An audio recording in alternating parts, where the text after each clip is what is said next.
கார்த்தி ரேவதி சீரியலில் இப்போ ஒரு எக்ஸலண்ட்டான எபிசோடு வந்திருக்குனே சொல்லலாம். மிஸ் பண்ணாமல் ஃபுல்லோடையும் கேளுங்க. இந்த வீடியோ பிடிச்சிருந்துச்சுன்னா லைக் பண்ணிட்டு நம்ம சேனல் கண்டினியூவாக வந்துட்டாங்க. ஒருத்தவங்க வராங்க, நம்ம ரேவதியை பார்க்கலான்னு சொல்லிட்டு. ரேவதி, உன்கிட்ட எல்லாரும் என்ன சொல்கிறாங்கன்னு தெரியல, ஆனால் எனக்கு தெரிஞ்சதை நான் உன்கிட்ட சொல்லலான்னு முடிவு பண்ணிட்டேன். உனக்கு ஆல்ரெடி திருமணம் ஆயிடுச்சு அப்படின்னு சொல்லி முடிச்சிடுறாங்க. படிக்கட்டு வழியாக சாமுண்டேஸ்வரி ஏஞ்சி வந்துக்கிட்டு இருக்கிறப்ப அப்படியே இது எல்லாத்தையும் கேட்குறாங்க. அச்சோ, எல்லாத்தையும் சொல்லிட்டாளா அப்படின்னு சொல்லும்போது, உங்கள் அம்மா எல்லாத்தையும் மறைக்கிறாங்க. ஏன் எதுக்குன்னு தெரியல. ஆனால் ஒரு நல்லவரை நீங்கள் எல்லாரும் சேர்ந்து துரத்தி விட்றீங்க, அது நியாயமே இல்லை. எங்கள் அம்மா எதுக்காக இது மாதிரிலாம் துரத்தி விட்டாங்கன்னு தெரியுமா அப்படின்னு சொல்லி கேட்கும்போது, உங்கள் அம்மா ஏன் துரத்தி விட்டாங்கன்னு தெரியல, ஆனால் இதுக்கு பின்னாடியும் சந்திரா தான் இருக்கா அப்படின்னு அந்த இடத்துல நடந்த விஷயத்தை எல்லாத்தையும் சொல்லிடுறாங்க. சந்திராவோட பித்தலாட்ட வேலையெல்லாம் இதுவும் நம்ம சாமுண்டீஸ்வரிக்கு நல்லாவே தெரியும். ஓ, என் தங்கையோட ஏற்பாட்டில் தான் கார்த்தியை வெளியே அமுச்சு வச்சாங்களா? ஆனால் இது எதுவுமே உன்னோட கணவருக்கு தெரியாது. இதெல்லாம் எப்படி உனக்கு தெரிஞ்சிச்சு? நேற்று நைட் எனக்கு ஒரு பிரச்சனை வந்துச்சா, உன்னோட கணவர் தான் என்னை காப்பாற்றினாங்க. அவர் பேர் என்னன்னு தெரியுமா அப்படின்னு சொல்லும்போது, அவர் பேர் கார்த்தி. என்னது கார்த்தியா அப்படின்னு சொல்லிட்டு செல்ஃபோனில் ஃபோட்டோ எடுத்து காட்டினா கண்டிப்பாக தெரிஞ்சுக்கலான்னு சொல்லிட்டு ஃபோட்டோ எடுத்து காட்டுறாங்க. உடனே அந்த இடத்துல, ஆமாம், இவர் தான் உன்னோட ஹஸ்பண்ட், எங்கள் அம்மா தான் இது எல்லாத்தையும் சொன்னாங்க அப்படின்னு சொல்லிகிட்டு இருக்காங்க. சரி, இனிமேட்டு நான் இங்கே இருந்தால் சரிப்பட்டு வராது. அச்சச்சோ, எது தெரியக்கூடாதுன்னு நினச்சோமோ அது எல்லாமே தெரிஞ்சிருச்சே. கார்த்தி மாமா என்கிட்ட பேசினாரே, உங்களை சுற்றி தான் எல்லாமே நடக்குது. அப்படி இருக்கிற சூழ்நிலையில் நீங்கள் கண்டுபிடிக்கணுன்னா எல்லாமே கண்டுபிடிக்க முடியும். உங்களுக்கும் எனக்கும் என்ன சம்மந்தங்கிற விஷயத்த நீங்களே கண்டுபிடிச்சி தெரிஞ்சுக்கங்க. உங்கள் எட்டுற தூரத்தில் தான் எல்லா தகவலுமே தெரியுது அப்படின்னு சொல்லும்போது, இது எல்லாத்தையும் கூட்டி கழித்து பார்க்குறாங்க. அச்சச்சோ, அப்போனா அவருக்கு எவ்வளோ கஷ்டமாக இருக்கும் அப்படின்னு சொல்லிட்டு இருக்கிறப்ப ரேவதி அவங்களோட அந்த செயினை தேடிட்டு இருக்காங்க வீடு ஃபுல்லாக. அப்போன்னு பார்த்து சாமுண்டேஸ்வரி இது எல்லாத்தையும் பார்க்குறாங்க. இனிமேட்டு என் பொண்ணை தடுத்து 10 பைசா கூட பிரயோஜனம் இல்லை, நான் எப்படி என் பொண்ணு மூஞ்சியில் முழிப்பேன் அப்படின்னு சொல்லிட்டு இருக்கிறப்ப ரோகிணியும் வராங்க. என்ன தேடிக்கிட்டு இருக்க? என்னோட செயின். என்னது செயினா? என்ன சொல்கிற ரேவதி, உனக்கு எல்லாமே தெரிஞ்சிருச்சா? அக்கா, நீ இப்படி பண்ணுவேன்னு நினச்சி கூட பார்க்கல. இல்லைம்மா, இது மாதிரிலாம் எல்லாம் தெரிஞ்சிச்சுன்னா உனக்கு ஏதாவது ஆகுங்கிற மாதிரி ஏதாவது சொல்லியிருந்தாங்க. அதனால தான் எங்களால் சொல்ல முடியாமல் போயிடுச்சு. உன்னோட எதிர்காலம் எல்லாமே எனக்கு தெரிஞ்சிருச்சு. இந்தா, இதை தானே தேடுறேன்னு சொல்லி ஒரு பெட்டியிலேருந்து ஒரு பொருளை எடுத்துகிட்டு கொடுக்குறாங்க ரேவதி கையில். போய் யார் என்ன ஏதுன்னு தான் உனக்கு தெரிஞ்சிருச்சு, அவர்கிட்டயே இதை கொடு. நீங்கள் 2 பேரும் ஒத்துமையாக இருக்கிறது தான் இந்த குடும்பத்தோட பலம். இல்லைன்னு வச்சுக்கிங்க கஷ்டம் அப்படின்னு சொல்லிட்டு நீங்கள் 2 பேரும் போங்க அப்படின்னு சொல்லும்போது ஈஸ்வரி பார்த்துக்கிட்டே இருக்காங்க. ஏன் எதுக்குன்னு கேள்வி கூட கேட்க முடியல அப்படின்னு சோகமாக நின்றுட்டுருக்காங்க. அந்த இடத்துல யாருக்கும் நான் எந்த விளக்கமும் கொடுக்க வேண்டிய அவசியம் இல்லை, தேவையும் இல்லை. ஏன் தான் எல்லாரும் இப்படி முட்டாள்தனமான முடிவெடுத்தீங்கன்னு தெரில. நீங்களாம் இப்படி யோசிக்கலாம், ஆனால் என்ன கட்டின புருஷன் கூட ஏன் இப்படி யோசிச்சாங்க?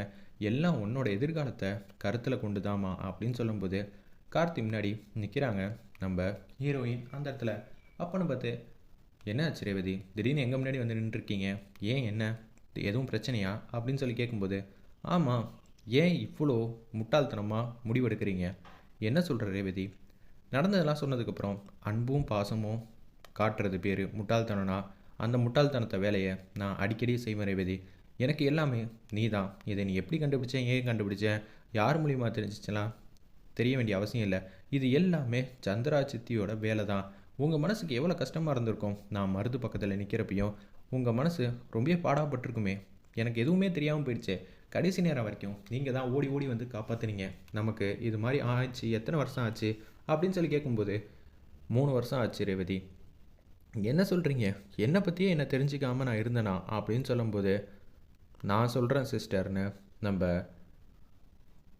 இளையராஜா வராங்க. வந்துட்டு அவங்க மாட்டுக்கும் நிற்கிறாங்க. என்னது, கார்த்தியை பற்றி நீங்கள் இப்படிலாம் பேசுகிறீங்களே, நான் உங்களுக்கு சொல்கிறேன்னு சொல்லிட்டு ஒரு சின்னதாக ஒரு ஸ்டோரி லைனை என்னென்னலாம் நடந்துச்சோ அது எல்லாத்தையும் சொல்லி புரிய வைக்க பார்க்குறாங்க. நான் மறந்ததுக்கான ரீசன் கூட இந்த ரெட்டு தானா? ச்சே, என்ன இவன் கேவலமாக இருந்திருக்கான். இவனை போய் நம்பியா எங்கள் வீட்டில் இப்படியெல்லாம் பண்ணியிருக்காங்க. சரி, இனிமேட்டு என்னை பற்றி நான் தெரிஞ்சுக்கணுன்னு ஆசைப்பட்றேன். அப்படி இருக்கும்போது இனிமேட்டு நான் உங்கள் கூட தான் இருப்பேன். நீங்களும் வாங்க, நம்ம இங்கேருந்து போவோம். எங்கே போகணும் ரேவதி? இத்தனை நாளாக நீங்கள் ஒரு முடிவெடுத்தீங்க, அது எனக்காகன்னு தெரிஞ்சிச்சு. இப்போ நான் ஒரு முடிவெடுக்கிறேன், அதுக்கு நீங்கள் கட்டுப்பட்டு தான் ஆகணும். நான் ஒன்றும் உங்கள் முறை பொண்ணெல்லாம் கிடையாது. நான் உங்கள் பொண்டாட்டி. பொண்டாட்டி பேச்சை புருஷன் கேட்டு தான் ஆகணும். அதுக்கு முன்னாடி இந்த செயினை எனக்கு போட்டு விடுங்க அப்படின்னு சொன்னோன்னே அந்த இடத்துல ஒட்டுமொத்த குடும்பமும் வந்து நிற்கிறாங்க. மயில் வாகனம், ராஜராஜன் எல்லாருமே நிற்கிறாங்க. அதான் என் பொண்ணு வந்து கேட்டால, இது எல்லாம் ரோகிணியும் மயில் வாகனமும் என்கிட்ட சொன்னாங்க. அதனால தான் நானே வரேன். அப்பா அம்மா முன்னாடி தான் இது மாதிரி செய்யணும்னு நான் ஆசைப்பட்றேன். அதான் நான் இருக்கேன்ல தம்பி, போதும். வேறு யாரும் வரணும்னு அவசியம் இல்லை. நல்ல மனசு இருக்கிறவங்க எல்லாரும் இங்கே இருக்காங்க அப்படின்னு பாட்டியும் வந்துடுறாங்க. அந்த இடத்துல அவங்க எல்லாரும் சேர்ந்து ஆசீர்வாதம் பண்ணி அப்படியே செயினை போட்டு விட்றாங்க. இப்போன்னு பார்த்து நான் வெளியூர் போனால் நல்லா இருக்குமா அப்படின்னு சொல்லி கேட்கும்போது, போப்பா போ, எவ்வளவோ பாடுபட்டுட்டப்பா, உனக்காக நீ கொஞ்சம் யோசிப்பா அப்படின்னு பாட்டி சொன்னதுனால, சரி பாட்டி நீங்கள் சொன்னதுனால சரின்னு சொல்லிட்டு அப்படியே அவங்க ரூமுக்கு வந்து போகிறாங்க. ரெட் கலர் பேக் எடுக்கிறாங்க. எல்லாத்தையும் தூக்கி துணிமணி எல்லாத்தையும் எடுத்து வச்சுக்கிறாங்க. அப்படியே வந்து பை எடுக்கிறாங்க. பை எடுக்கும்போது ரேவதி ரூமுக்குள்ளே வந்து வராங்க. பரவாயில்லையே, ரூமெல்லாம் இவ்வளோ நீட் அண்ட் க்ளீனாக வச்சுருக்கீங்க, பெரிய விஷயந்தான் அப்படின்னு காமெடியாக பேசிக்கிட்டு இருக்காங்க. இனிமேட்டு நான் தானே இது எல்லாத்தையும் பார்த்துக்க போகிறேன் அப்படின்னு சொல்லும்போது, சரின்னு சொல்லிட்டு நக்கல் அடித்து சிரிக்கிறாங்க. இப்படியெல்லாம் பண்ணால் உங்கள் அம்மாவோட வெறுப்பை சம்பாதிக்க மாட்டோமா, அது தேவையா அப்படின்னு சொல்லி கேட்கும்போது, எனது வெறுப்பை சம்பாதிக்கணுமா, இத்தனை வருஷம் நான் எப்படி இருந்தேன், என்ன நடந்துச்சுன்னு எனக்கு தெரியல. அப்போல்லாம் அவங்களுக்கு ஒன்றும் தோணலை. நான் இப்போ சரியான முடிவெடுத்தப்போ மட்டும் அவங்களுக்கு எல்லாம் தோணுமா? மற்றவங்களுக்காக யோசிக்கிறத முதல்ல விடுங்க. நமக்காக நம்ம தான் யோசிக்கணும். வெளியில் போகலாம், நம்ம 2 பேர் மட்டும் தனியாக இருக்கலாம் அப்படின்னு சொல்லிட்டு பாட்டிக்கிட்டேயும் ராஜராஜன்கிட்டேயும் தனித்தனியாக ஆசீர்வாதம் வாங்கிட்டு அப்படியே கார் எடுத்துகிட்டு அங்கேருந்து போகிறாங்க.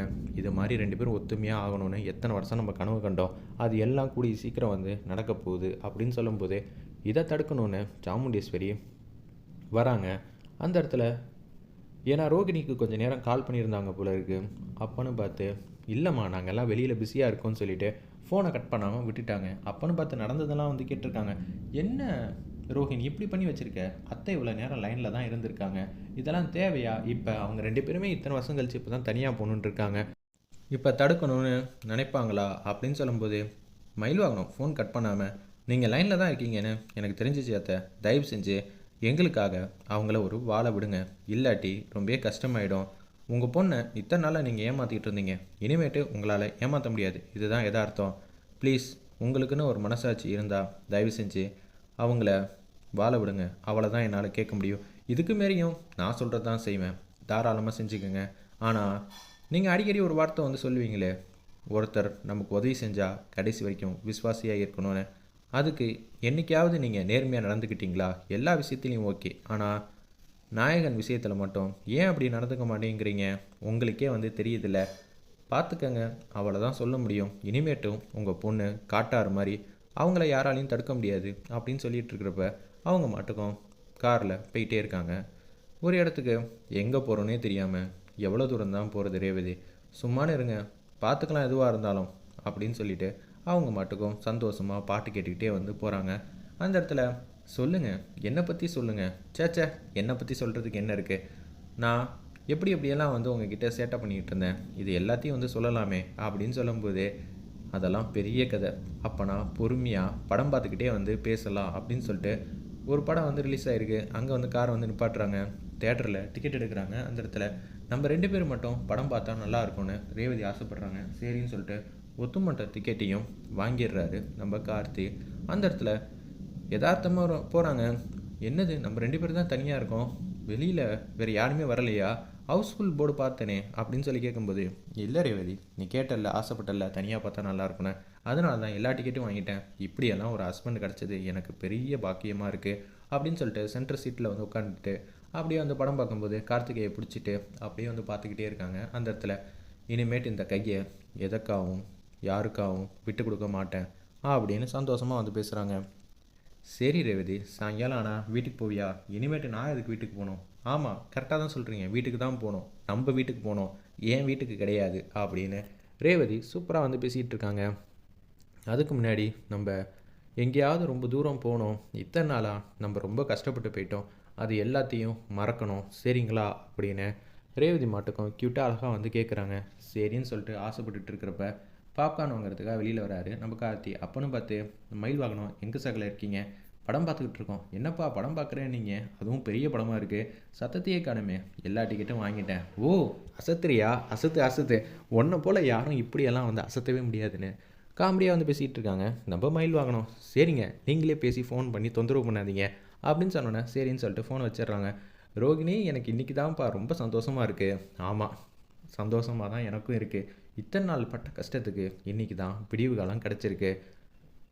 உண்மையாகவும் சத்தியமாகவும் இருந்தால் கிடைக்கிற வெற்றியை யாராலையும் தடுக்க முடியாது. கொடுக்குற சந்தோஷத்தை கூரையை பிச்சுட்டு வந்து கொடுக்கும்பாங்களாம். அந்த அளவுக்கு அவங்க 2 பேரும் இனிமேட்டு நிம்மதியாக இருக்க போகிறாங்க.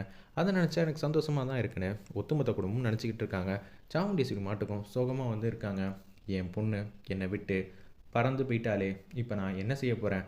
கூண்டுக்குள்ளே இருந்த மாதிரி நான் பத்திரமா வந்து பார்த்துக்கிட்டேன். ஆனால் இப்போ என்னை விட்டுட்டு அவன்தான் முக்கியம்னு சொல்லிட்டு போகிற அளவுக்கு அவன் முடிவெடுத்துட்டா என்னால் என்ன செய்ய முடியும் அப்படின்னு சொல்லும்போது, இத்தனை நாளாக அவங்க 2 பேரும் ஒத்துமையாக இருந்தாங்க, என்னால் பிரிக்க முடியல. இப்போ சந்திரா மூலியமாக தான் இது எல்லாமே வந்து போய் என்ன தெரிஞ்சிருக்கு. நான் சந்திரா பேச்சை கேட்டுட்டு தான் இப்படி முடிவெடுத்தனா, இல்லை எனக்குள்ளேயே கார்த்தி வேண்டான்னு சொல்லி தான் முடிவெடுத்தனா அப்படின்னு சொல்லும்போது சாமுண்டீஸ்வரியோட மனசாட்சி வராங்க. வந்துட்டு அவங்ககிட்ட வந்து பேசுகிறாங்க. சாமுண்டீஸ்வரி, உனக்கு ஹீரோவை சுத்தமாக பிடிக்காது. நீ ஏதாவது ஒரு சாக்கு போக்கு எதிர்பார்த்துக்கிட்டே இருந்த. கடைசியில் ரேவதியோட சப்போர்ட் உன்னோட மாப்பிள்ளைக்கு அளவுக்கு அதிகமாக இருக்குது, அதான் உன்னால் தடுக்க முடியல. இப்போ உனக்கு குற்ற உணர்ச்சியாக இருக்க தானே செய்யும். திருப்பியும் போய் உன் பொண்ணு முன்னாடி இந்த அம்மா முக்கியமா இல்லை கார்த்தி முக்கியமானலாம் முட்டாள்தனமாக கேள்வியெல்லாம் கேட்காத. அவள் என்ன சொல்லுவான்னு உனக்கே நல்லா தெரியும். போதும், பிரித்து வச்ச வரைக்கும் போதும். அவங்க 2 பேரும் நிம்மதியாக இருக்கிறது உனக்கு என்ன பிரச்சனை? சேதுபதி குடும்பம் தானே வேணான்னு சொல்லிட்டு இருந்த.